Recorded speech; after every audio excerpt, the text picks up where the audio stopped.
Hi, you're watching Time Warner Cable's Local Edition. This is the Sacramento Report. I'm Jaime Garza, and I'm joined today by Guerrero. He's the Government Affairs Director for Equality California. This is the largest lesbian, gay, bisexual, and transgender rights advocacy organization here in the state. Good to have you here. Thank you. Our topic today, don't ask, don't tell. This has been a long time coming for a lot of people, and bring us up to date as to where we stand on this particular piece of legislation or this topic. Sure. Well, Don't Ask, Don't Tell has been repealed, and a lot of LGBT, lesbian, gay, bisexual, and transgender people across the country are celebrating its repeal. Now, unfortunately, this repeal does not cover the transgender community, but still it's a step forward, and there's still much to do to secure the rights of LGBT and T service members, but it's a step in the right direction. What does it really mean? I mean, for the longest time, back to the Clinton administration, don't ask, don't tell. It's, okay, if I don't know you're gay or lesbian, it's fine. But if I find you, and we've seen these witch hunts where people have been outed, so to speak, and then they've been released from the military, are there any guarantees with this now?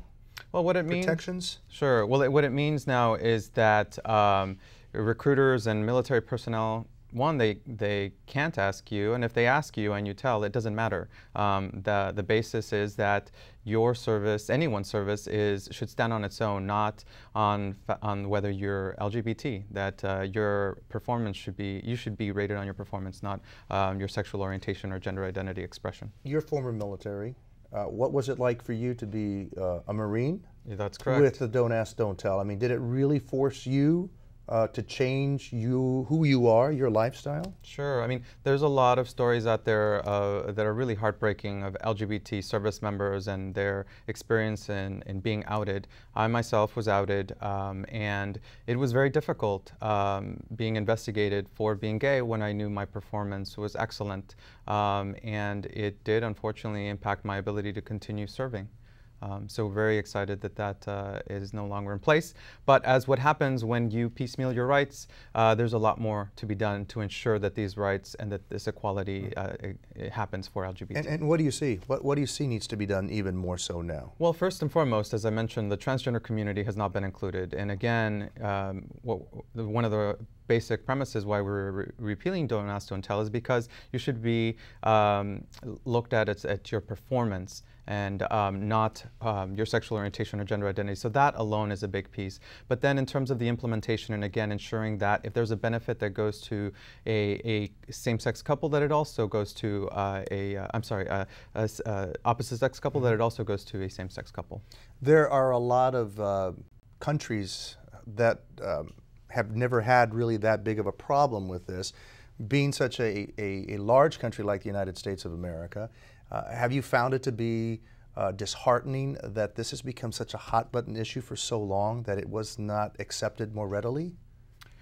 Yes, I mean, it's been difficult to see that, but the reality is that Don't Ask, Don't Tell has happened, this repeal, and it's been treated as a non-issue by and large. And LGBT service members are there now, and they're doing their job, and that's what's going to continue. And they've always been there. They've always been there. I should say we've always been there. Mm-hmm. And in the last few seconds, what's your message at this point for people who aren't happy that this is now repealed?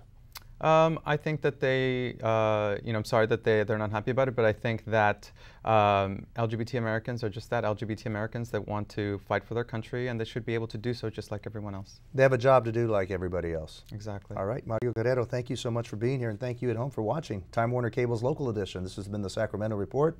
Always remember, you can watch this interview as well as others by simply going to My Government On Demand, and you'll find that on Channel 1.